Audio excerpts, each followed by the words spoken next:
Hello and welcome to the course on Artificial Intelligence A to Z.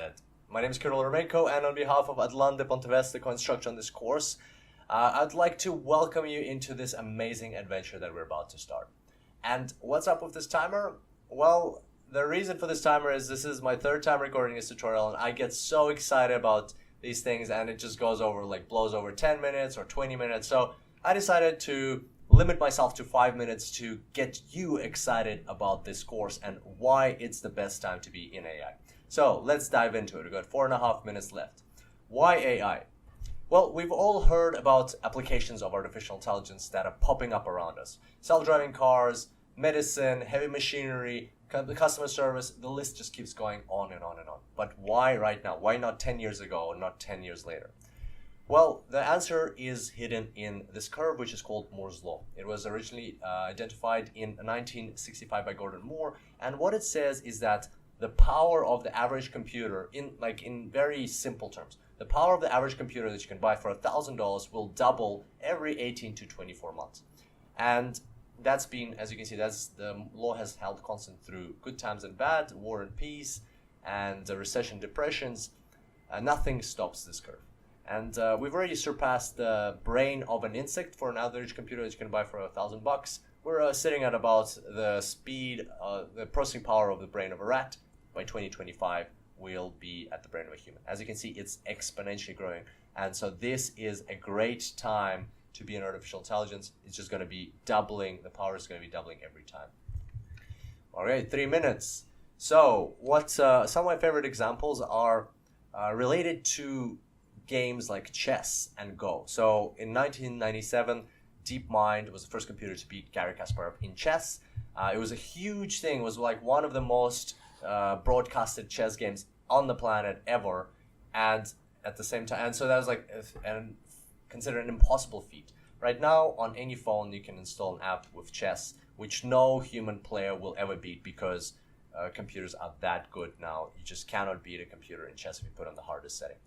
And then just recently in March 2016, a computer won against the 18 world champion of the game of Go, Lee Sedol.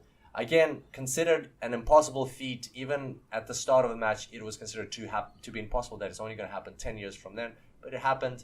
And by the way, if you'd find out a bit more about the game of Go, it's very, very exciting, very interesting. It's got 40 million players, 3,000-year-old game, very popular in China, Japan, and Korea, and it's much more complex than chess.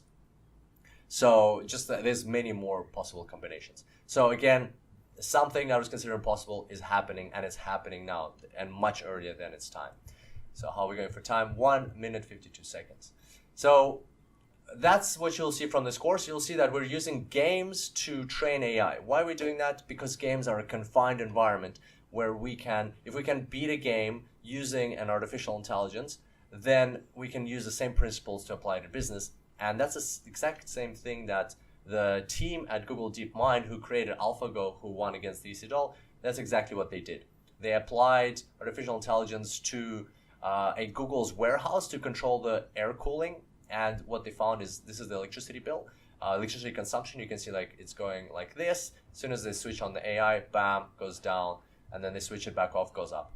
They were able to save 40% on their electricity bill, and I have 1 minute left. 40%. So you can find the full article on the DeepMind blog. That is insane. Imagine that for a company of Google's scale, which has millions and millions of servers. So there you go. That's your connection between applying artificial intelligence in games and applying it to business. Very, very closely related, and that's what you will be able to do after this course. And finally, one of my favorite blogs, waitbutwhy.com. Check it out. Amazing blog by Tim Urban.